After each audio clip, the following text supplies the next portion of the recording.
উচ্ছে ভাজা দেয় বা ভাতে করে, উচ্ছেটাকে ভেতরের বীজ ফেলে না এবং খাওয়ার সময় বীজগুলো না কটকট কটকট করে মুখে।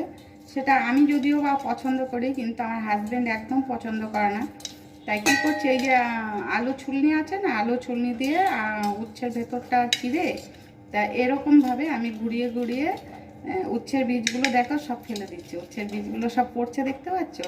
এবার উচ্ছের বীজগুলো ফেলে দিলে কি হয়, ভাতে দাও বা ভাজা করো, দেখবে ভাজাটাও তাড়াতাড়ি হয়ে যায়, সেদ্ধটাও তাড়াতাড়ি হয়ে যায় এবং খেতেও ভালো লাগে। উচ্ছের বীজগুলো মুখে পড়লে হয়তো কটকট করে, অনেকে পছন্দ করে না, যেমন আমার হাজব্যান্ড পছন্দ করে না, আমার ছেলেরাও পছন্দ করতো না।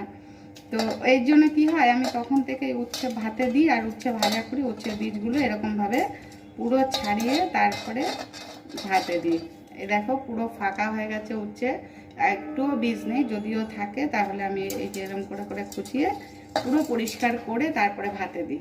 দেখেছো, এরকমভাবে আমি সেদ্ধ দেবো আজকে আমার হাজব্যান্ডের জন্য।